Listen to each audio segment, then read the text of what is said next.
What's going on, everybody? It's me, Joel. I am back again. As you'll see, I have glasses on today. For those of y'all who are in the YouTube universe, yes, I do. I had my eyes dilated today, and I'm attempting to protect them as best as I can.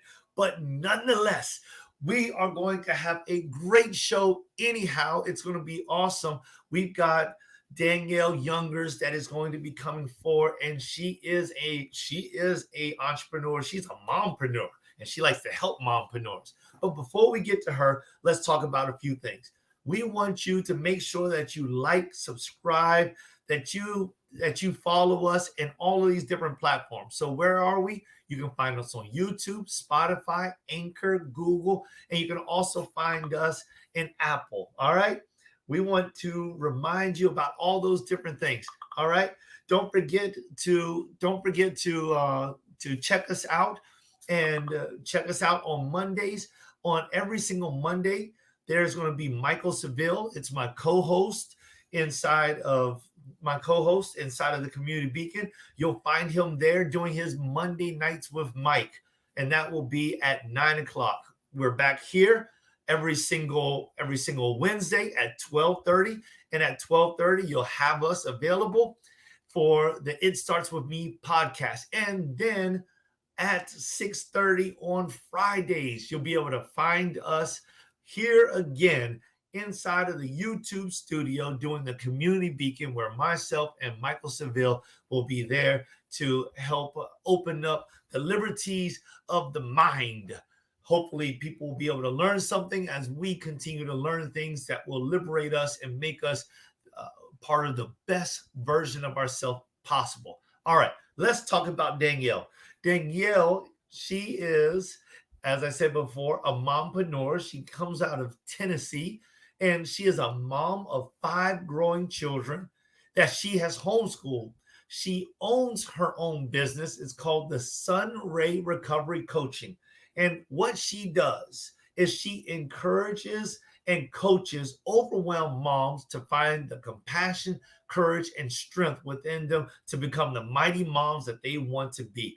At this time, I want to welcome to your front, Danyalle. Hi, everyone. Hey, Danyalle, how are you doing? Doing good. Awesome. I'm so glad to hear. So glad to hear. And so glad to have you on the show today. So what has your last 3 to 4 days been like so far? And by the way, happy Mother's Day. Oh, thank you. Thank you. Mother's Day was wonderful. All 5 kids were home, and we had a good time hanging out together and stuff. I have 2 that are away at college.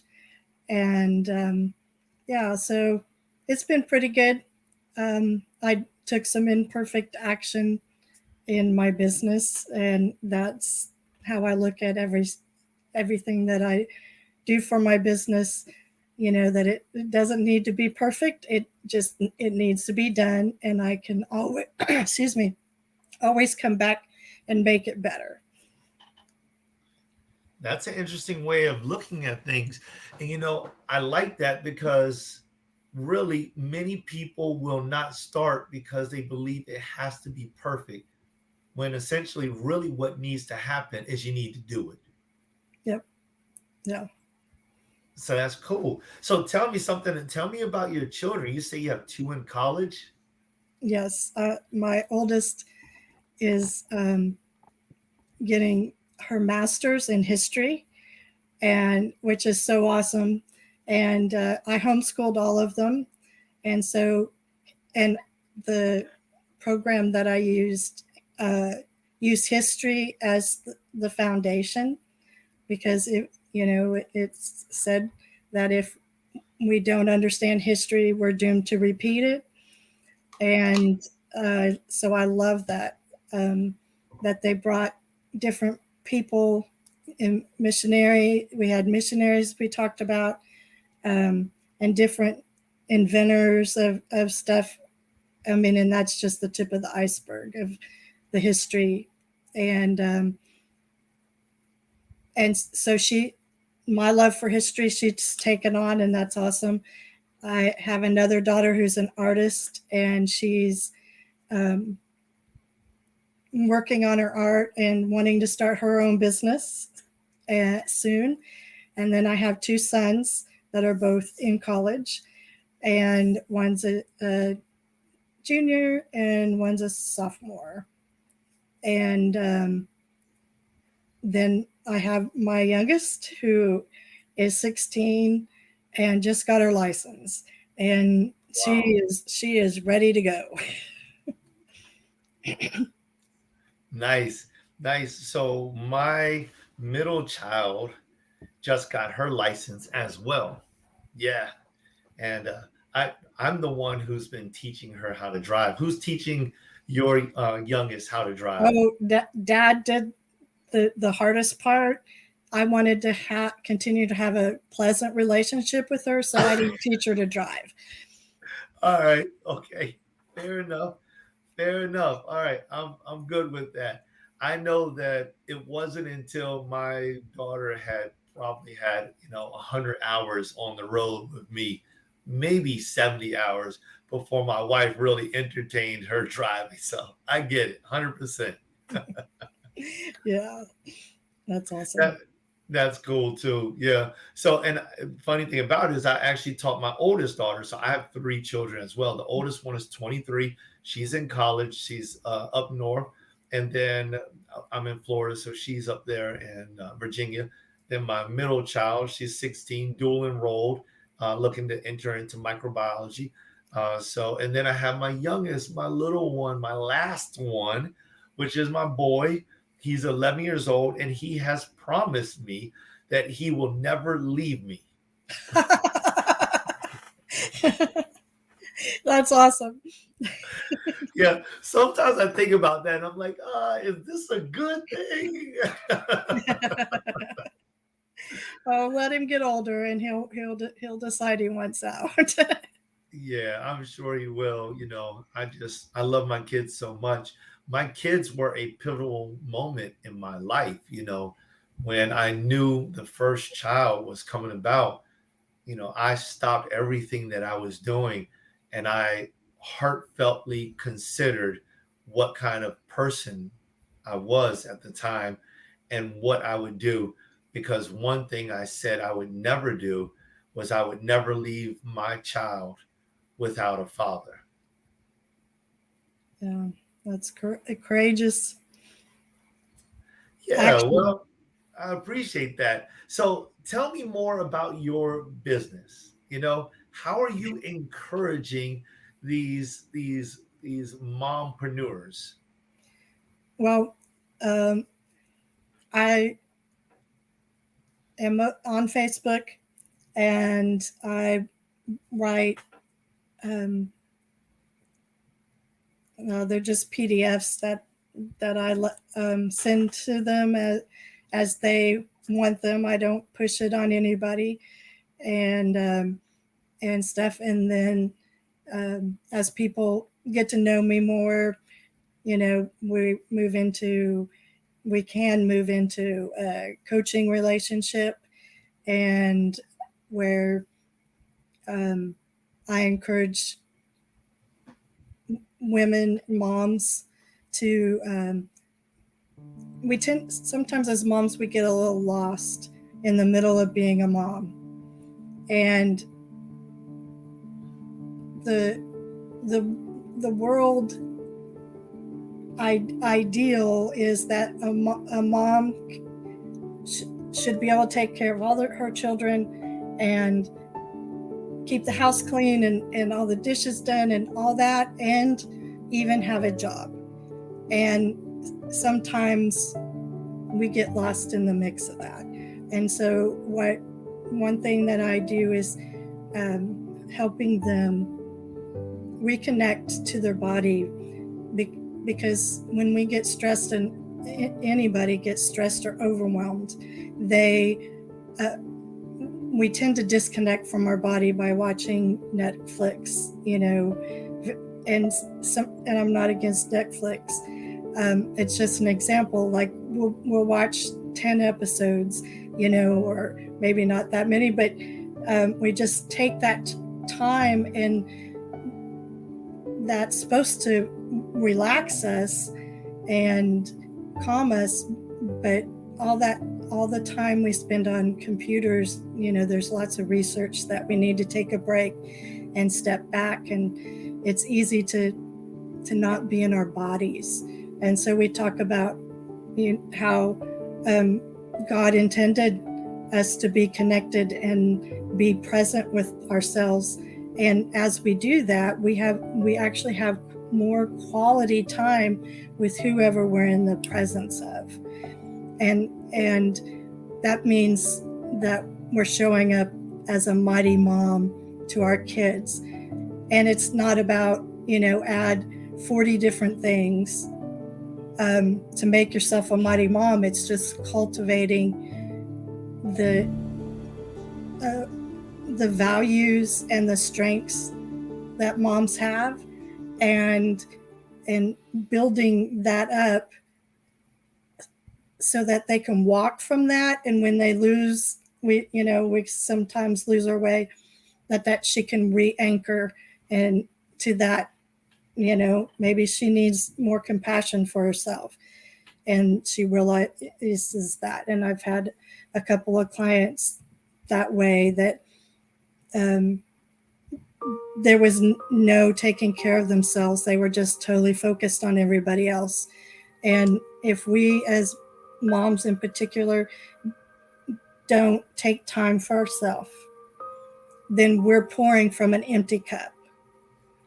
Mm. And so, God, taking time to have time with God, and and sitting with God doesn't have to be 2 hours and 50 prayers and a whole chapter of the Bible. It can be as little as 5 minutes, just sitting in his nature and breathing, or to however long someone wants to get up and do the whatever process. It's not being dictated to. It's that we all have options and we have choices. And so to show moms that they have choices in how to show up each day, and how any individual sets up their day, it helps them have a better day throughout. And then when we lose it, we can come back to that moment where we sat in nature, or here at my desk is where I meditate and pray, and I have a wonderful view outside my window, and it brings calm and that comfort back to us through the day. And a slogan in the addiction world or recovery world is one day at a time, to focus on that and not dwell in the past and not dwell in the future. Very well spoken. I definitely feel as if like your superpowers began to rise up out of your conversation. I can hear and see how, as a coach, you're able to get your message across. I'd love to talk a little more about some of those things that you were just mentioning. But first, I want to kind of get a greater feel from you. Mm-hmm. How did you become this individual who inspired to inspire moms? Well, I went, when I got married, we knew we would have kids and someday. And, but I was working, my husband was working, and we lived that way until we decided we were ready to have kids. And so when we did, I quit work because that was a value that we grabbed hold of, was that I would be a stay-at-home mom, and he was at a job that would sustain us, and we felt like that was God's plan for us. And both of us had been raised in different churches, but we had a pretty good foundation together of what we believed in and how we wanted to have our life together. And so in about 9 years, I had all 5 of my kids. And I started getting a little bit weighed down and not quite sure of myself, you know. And I sought God in that, and we did service at church and helped out wherever we could, and that helped, being connected to community and to resources where you can be built up, and especially with my relationship with God really grew in that time. And because children teach us so many things about God and the world and stuff. And then we'd been there about 15 years, and the church split, and I was very hurt. And I felt like I lost my identity, and I lost the place where I served, and that devastated me. And so I kind of just stepped away from God and the whole aspect of Christianity. Not all the way, but I was close to that fence, I'd say. And so and I got into alcohol and into other things that I thought might heal me from this wound, because it was taking too long. But God, rich in mercy, had put a person in my life before the church fell apart, and she was an artist, and she came into my life, and I took art classes with her, and she was a Christian. So we became friends, and she would speak to me about God, but she also accepted all my questions. And so that anchored me a little bit more in my relationship, but I still didn't trust God. And I fell into major depression and didn't know how to get out of it. And, from a few good meaning Christians, there was the questions, like, you're a Christian, you shouldn't be struggling with depression. If, just read enough scripture, it'll be better, and so, well-meaning stuff. And that didn't help. And so I went to my doctor, got on some medication, and then I looked for a Christian therapist.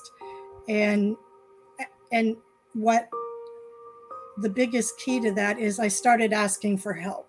I stopped trying to fix myself and started looking for answers to God, and just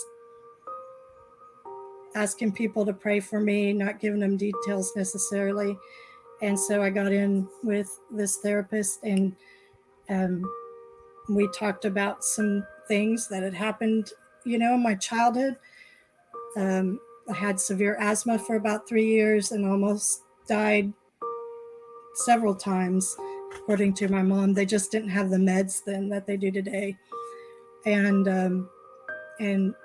I just kept asking for help. And it's 10 years this month. Yeah. That church split. And over the last 6 years, as I've asked for help, I've found community. I've found people who support me. I have what I call a support bridge, and that, I have professionals and friends and fellow travelers who walk with me, and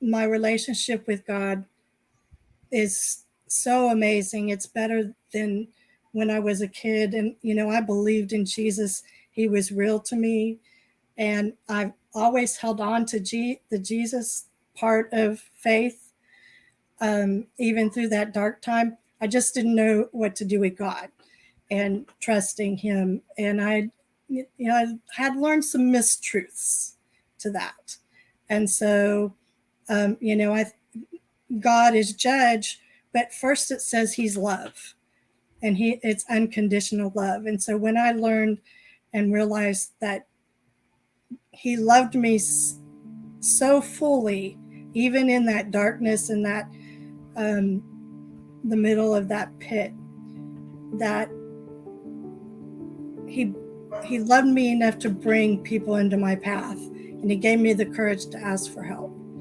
And so I've received a lot of tools, the Bible and meditating on His Word, and daily readings and meditating and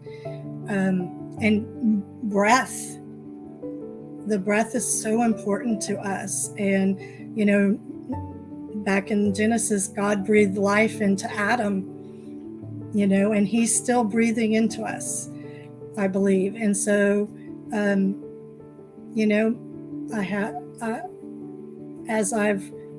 we continue to have struggles and other things going on that are hard to go through, I've been able to take the tools and that He's given me and keep walking through that dark pit or the shadow of death, whatever metaphor you want to use. And He's walked me through to the other side. And now, being that mom that was kind of lost and then kind of really lost in that depression, reaching back and helping encourage women who are in one of those spaces, and pulling them back out with what God's given me and teaching them the tools that I learned that took me several years to figure out. And now I just want women to have them, to have that understanding of what it's beneficial, and that there's multiple ways to do things. It's not about my way. It's about what relates to the moms I'm serving. If they like nature, then we're going to talk about the benefits of nature. If prayer is the most important thing, bringing in how we can pray, that's powerful and change our lives. That's really powerful, because I think that when it comes down to it, sometimes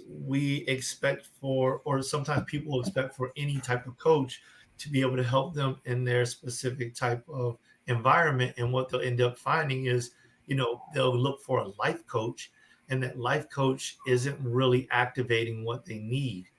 So you being so specific, being faith-based and being a mompreneur, it just seems as if finding that niche, because there's plenty of moms, particularly, that you can speak with. Not that there's not any fathers, but it's just that you bring this wealth of understanding and compassion, and the components of your experience is really what is touching and moving. And the fact that you're standing after going through so many different things.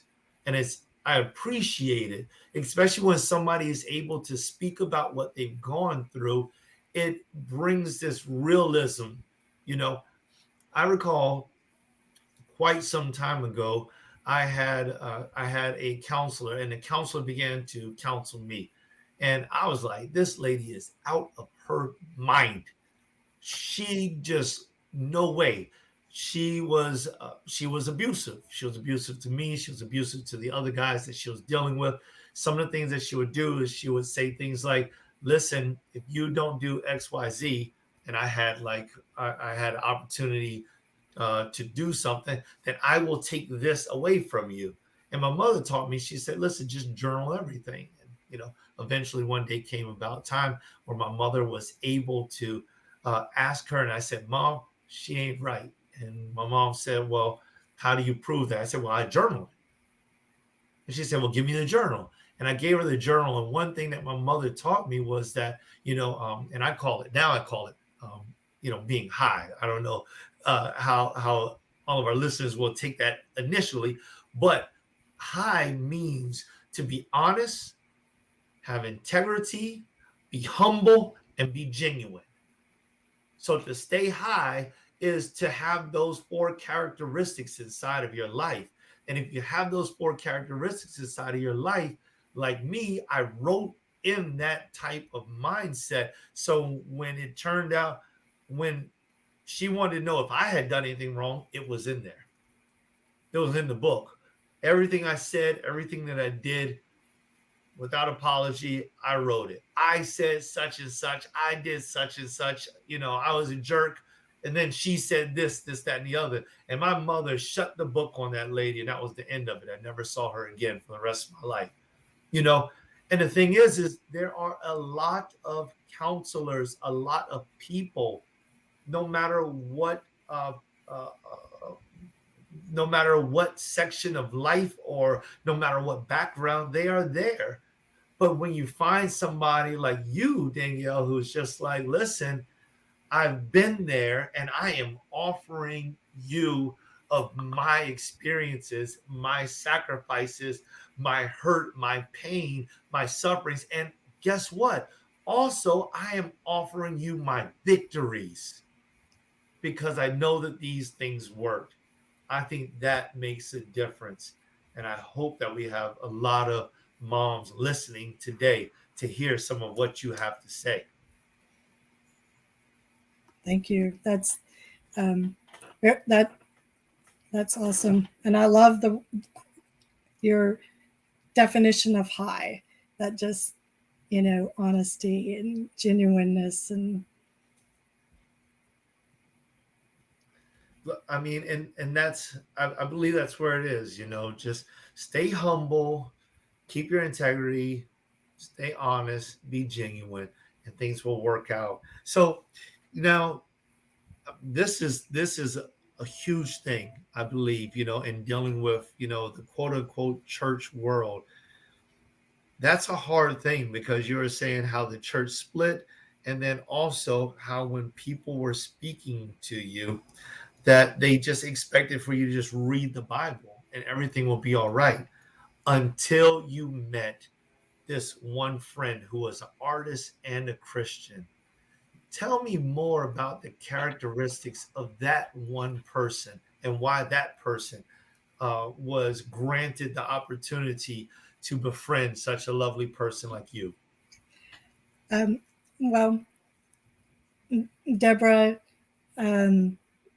she had been raised similar to me, and in doctrine and the precepts of the church, and what was taught regularly. And so we had commonality in that, and that she was an artist.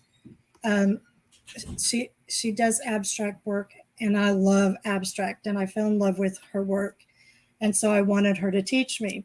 So, I knew she was a Christian, and that didn't, there was something about her, the Holy Spirit had to radiate from her because I was drawn to her, and that just, and so I knew that I just trusted Jesus that she was safe.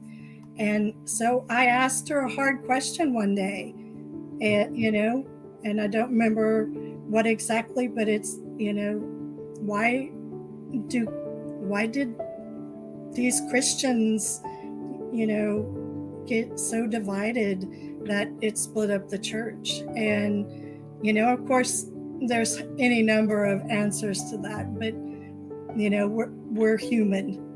And so we talked about that and, a little bit. And then,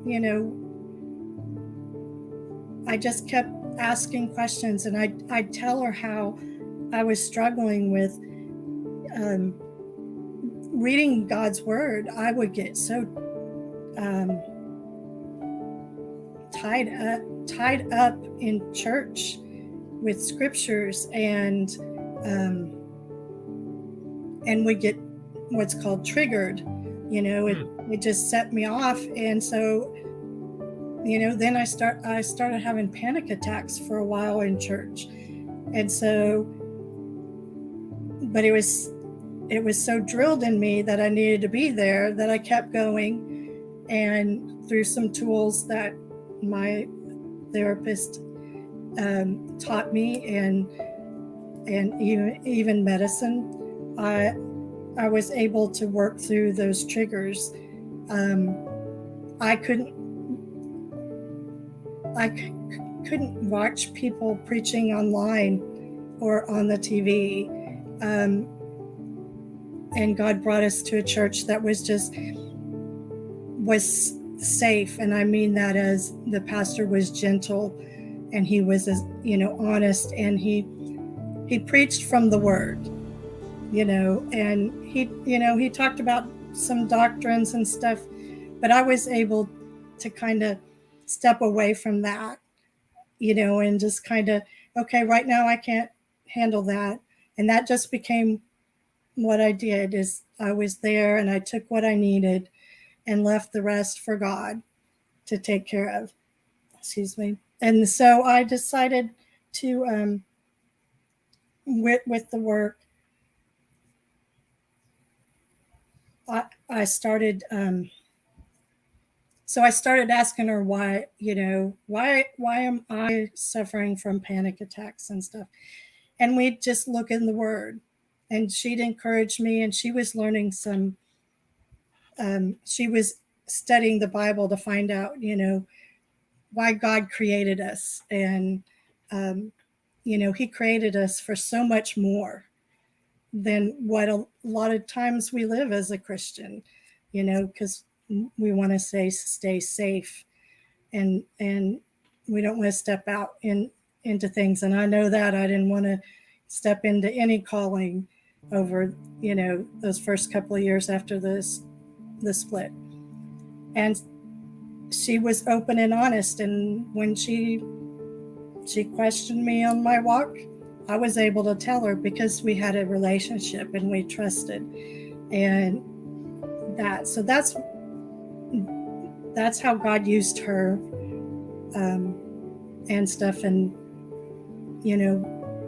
we're friends, and she's doing what God called her to do. And she was the first person I was able to sit and hear teach God's word in a conference she did. And I didn't get triggered. I wanted to run sometimes because she was speaking truth, but I stayed because I knew it was God's trust. God was saying, this is for you. You need to sit and listen. And I obeyed. I think that's really important, because what I'm hearing is you describing the relationship that you had with this lady. And I think that's important, because sometimes, especially for those that are, churchgoers, so to speak, get wrapped up in bad relationships. And you can go somewhere where there is good intent and find somebody with bad intent. And if you get locked up with the individual with bad intent, then there's an old saying, one apple spoils the bunch. Yes. And there's a biblical saying, if it wasn't for Adam's sin, then we wouldn't have been held underneath sin. So it is the same, and it's the same type of philosophy, really, the same type of learning, the same type of teaching. So the thing is like, we have to be able to free ourselves. My mentor, one of the bishops that I recall, he he spoke out these words: don't let your ears be a dumping ground.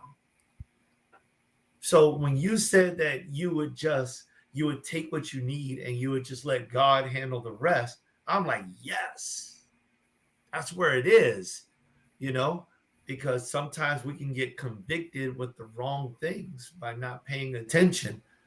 I think that what you're saying is very important, and especially for those that are really seeking out, God as their answer, because when we're going through these uh, people that are set in the way, God's up here, and then all these people are around here, and we meet the people first. Sometimes the people can be in such a way that we don't want to go any further. Yes, yes. Good. Hey, that's it. I'm good. You know what?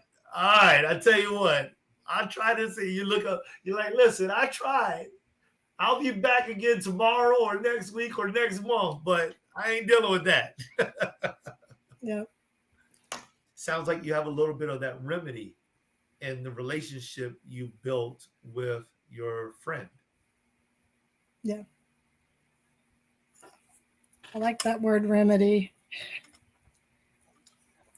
Well, it definitely seems like that's part of I wrote that down as part of your tools. So from you, I've taken on that your tools are your Bible, your meditation, your community, your friendship, and your therapist. Is that right? Yeah. I might have missed something. Well, I mean, I have my husband and my Your husband. kids, those are important supports. But other than that, yeah, I mean, those are like keys to what I want to impart and encourage people. I had a feeling you were going to tell me that. That's why I said I might have missed something. I had a feeling as soon as I said, I was like, she's going to tell me about her husband. Yeah. Yeah. Okay. That's good, because I think it's powerful. And I 100% agree. You have to have the right community. Would you say? Mm-hmm. Yes. Yeah. And um, yeah, the best community is um, that we're all equal in God. You know, in church yes, there needs to be administration and people who are dedicated to the church, but we all don't need to be that person. We can, we can serve and do what we need to, and then we can still go out and do what God's called us. Um, but my prayers are just as important as the Pope's. My prayers are just as important as yours, and there isn't any, God. There's a song that says, "I'm God's favorite" or something like that, and the thing is, everybody that walks with Him is His favorite, and He's able to hear all of us at once. I mean, can you imagine? I can't hear all 5 of my kids talking. I may hear 2, but I can't hear them at anybody if they're all 5 talking at once, But God can do that. And so that's just awesome.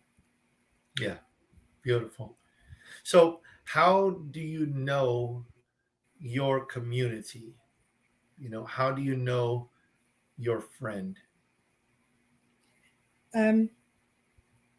Well, first it was that Deborah told me she loved me. And, at that moment I didn't feel lovable. And she was teaching me something that God had gifted her and her talent. And I saw, God in her paintings and stuff, God in her studio. And so I, without meaning to, cultivated, I was cultivating that creativity. And so, I have friends that are creative, and we, we talk on a level of creativity, and God gave us that creativity, but I also talk with people who I have support that aren't Christians, but they accept me for who I am, and they don't judge me, and I don't judge them. And, and I pray for them. So a good community has acceptance of where I am. If I'm in the middle of depression, no one's beating me up about it. They're praying for me. They're loving on me. They're connecting to me. And God created us for connection and for community. Jesus had his 12 that were his community in his ministry, and then all the others. Trustworthy and honest and open to the drug addict, open to the those that are broken or depressed or bipolar or that need compassion.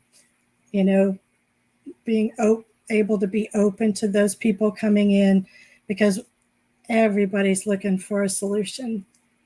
And we know that God is in the solution business. He brought Jesus down to be fully human and fully God, and he experienced emotion and feelings just like us. And at the Garden of Gethsemane, he brought 3 people, and they basically checked out and left him, and he went back to him, but he found his comfort in God when that happened. And he asked, "Can I not do this?" And so he, I feel like he experienced, his body was probably experiencing some anxiety and some really sad thoughts. I mean, he knew what was going to happen, and our bodies react. If I knew that I was going to go outside and be hit by a car, I'm going to not go outside, right? He said, "Okay, I'm going on the cross." So that's ultimately our solution to every problem and to every difficulty, is that accepting God for who he is, and because he accepts us for who we are, he loves us unconditionally. And I can't say that enough. And I didn't say that much here, but that's it. His love is unconditional. I love it. Anybody.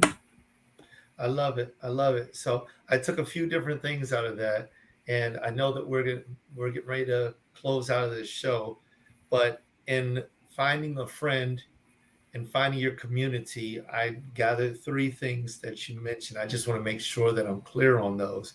And one of them was, there needs to be a connection. Yes. 2, there needs to be acceptance.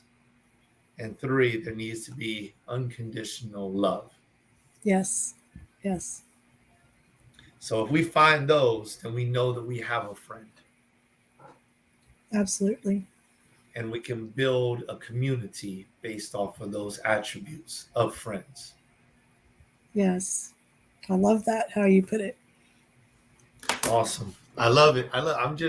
You're giving it. You're giving it. I'm just dissecting a few things. So listen, Danyalle, how can mompreneurs get in contact with you? On Facebook, if you search for Danyalle Youngers, or Sonwray, Sonwray, and I also have a website that's sonwray.com, Sonwray. Message me on Facebook, friend me, and we can talk. Awesome. Any final words? If I can say one thing again, is that God loves you and he's for you and not against you. And he wants you to know that. Beautiful. Thank you, Danyalle. Thank you. All right, everybody, we've come to the close of another It Starts With Me episode. I hope that you all have enjoyed this episode. Danyalle is a very sweet lady out in Tennessee, and she is working with mompreneurs. As you can tell, she is faith-based and she has a strong faith and will absolutely bring that to the table when you meet with her. I hope that you all will take the opportunity to meet with her, because I think that she does have some gems to share with you. So if there's anything that we want to remember in this closing piece, is that she uses tools like the Bible, meditation, community, friendship, even a therapist, as well as her family, to be able to traverse these difficult times of life. And how do you find a friend? How do you know a friend is a friend? Well, when they present by connecting with you, unconditional love, and they have acceptance, then you know that you're on the right track. That is somebody that you can lean into. So make sure that they are honest and open, as you are as well. And then you too can be like, for all the ladies, you too can be like Danyalle, a mompreneur, or you can just be a mighty mom, in the words of Danyalle. Listen, for all of you all out there, from Japan to South Africa to United States to Canada, wherever you are listening to this podcast, also to the Philippines, a shout out there. Remember, as much as it starts with me, it starts with you. Peace.